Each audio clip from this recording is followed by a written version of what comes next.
Hi, this is Angel Dale Giocando, a second year BS Ed Math student. I am here to present to you the ICT policies and guidelines that I was able to come up with.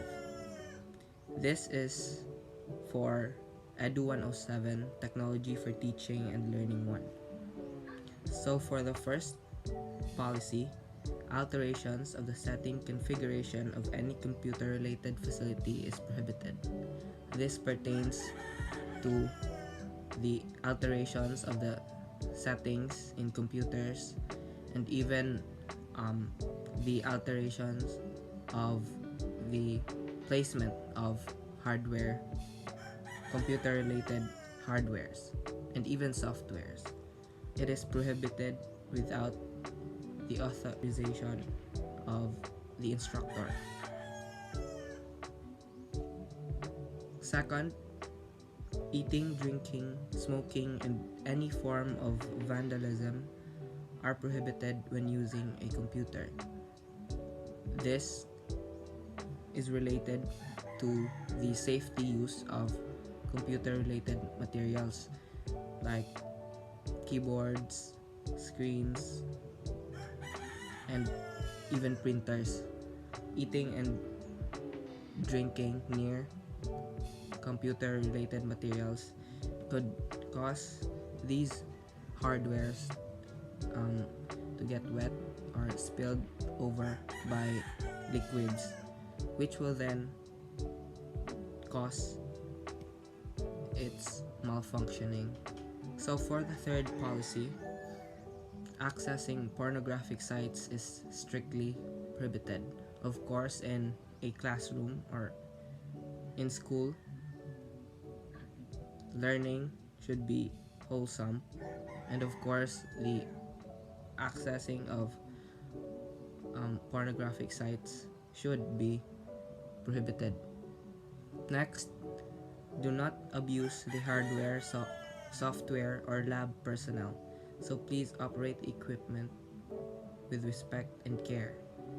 So in using hardwares or computer related hardwares like printers, monitors, screen, keyboards, mouse, students should treat them with care, and even lab personnel like the instructor or the utility personnel.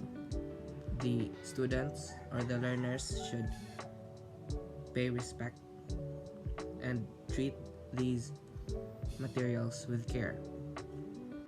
For the next policy, we have no illegal copying of any materials. This pertains to plagiarism. Plagiarism of any form is strictly prohibited. Next, any conduct or activity which disturbs the learning environment is not allowed. This pertains to the conduct of students in a classroom. All students should behave well or show good manners, especially while in the classroom. This will help all of the students perform well in activities and effectively complete tasks. For the next policy, we have computer equipments are designated for academic use. Students needing to use computers to complete academic assignments are given priority over those using the facility for recreation. So as we all know, there are no enough computer equipments in universities or in schools, which means that not everyone can use computer equipments at the same time. So the best thing to do is to prioritize those who would use computers for academic purposes and not those who will use computer facilities just for fun or recreation. So that's it for the policies and guidelines on ICT.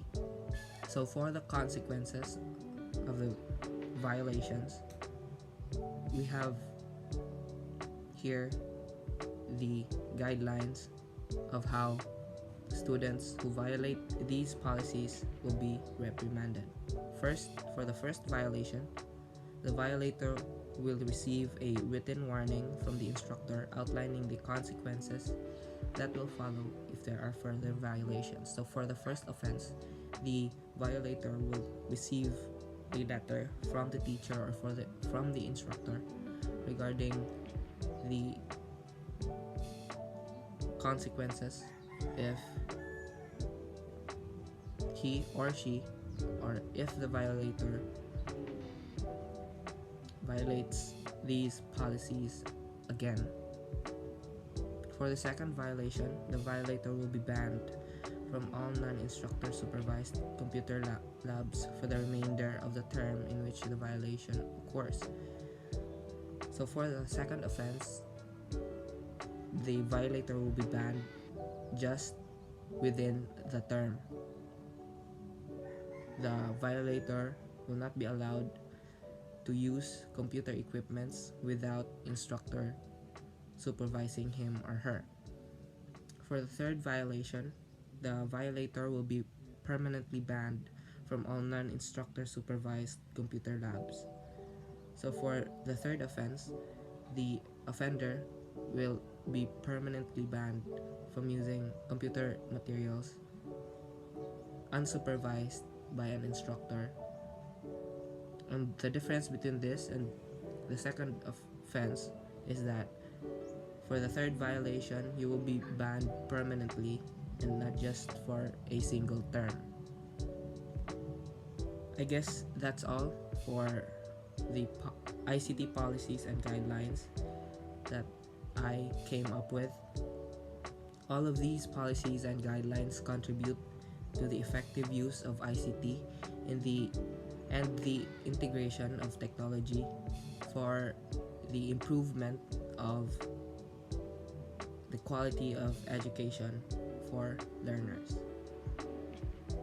These policies and guidelines also would help students learn or know how to use these materials in an effective way and in ways that will help them face real life situations outside of school. That would be all for my presentation, and thank you.